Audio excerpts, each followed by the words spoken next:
Assalomu alaykum, hurmatli kanalimiz obunachilari. Bugun sizlar bilan 3 fazali faza-rotorli asinxron mashinani ishga tushirish, ulash sxemalari va kerakli bo'lgan parametrlarni ko'rib chiqamiz. Videomiz manfaatli va keng tarqalish uchun obuna bo'lishni hamda like bosishni unutmang. Demak, boshladik. Bizda hammasi ulangan, ish holatiga tayyor. Ko'rishingiz mumkin. Bu voltmetr va bunimiz ampermetr. Xo'p, motorimizni parametrlariga keladigan bo'lsak, yulduz ulanganda 400 volt kuchlanishda, uchburchak ulanganda 230 volt kuchlanishda ishlaydi. Toklarimiz yulduz ulanganda 1.16 amper, uchburchak ulanganda 2 amper tashkil etadi.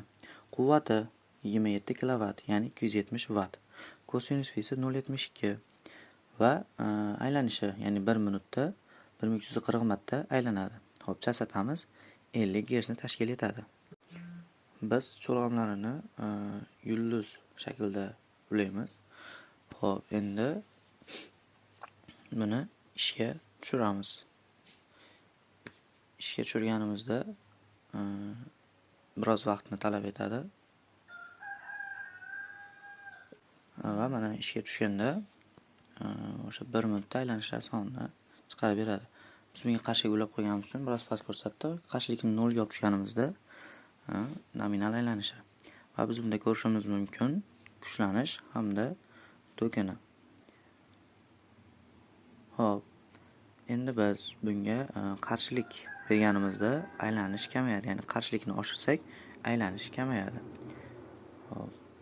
Biz aylanishni 1300 ga qo'yib olamiz hamda moment beramiz. Ya'ni moment berganimizda nimalar o'zgarishini ko'ramiz. Moment qo'ydik va moment berganimizda tok kuchimiz 0.8643 amperga tushdi. Bu berilgan parametrlar yordamida masala tuzib olamiz. Ya'ni bu 3 fazali faza-rotor asinxron motorni M teng Fs bog'liqlik grafiki qurish uchun ishlatamiz. Va birinchi nominal yuklamada asinxron dvigatel olayotgan quvvatini topamiz. Ikkinchi nominal yuklamada asinxron dvigatel iste'mol qilayotgan tokini topamiz. Uchinchi asinxron dvigatelning ishga tushirish tokini topamiz.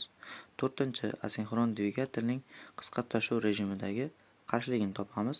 Beshinchi qisqa tutashuv rejimida quvvat koeffitsiyentini topamiz. Oltinchi qisqa tutashuv qarshiligining aktiv va reaktiv tashkil etuvchilarini topamiz. Yettinchi ishchi temperaturada statorning faza cho'lg'am qarshiligini topamiz. Sakkizinchi nominal yuklamada sirpanishini topamiz. To'qqizinchi rotor faza cho'lg'amining keltirilgan aktiv qarshiligini topamiz.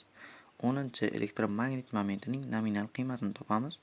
11-chi maksimal momentini topamiz. 12-chi ishga tushirish momentini topamiz. 13-chi kritik sirpanishini topamiz. 14-chi 0.5 sekunddagi momentini topamiz.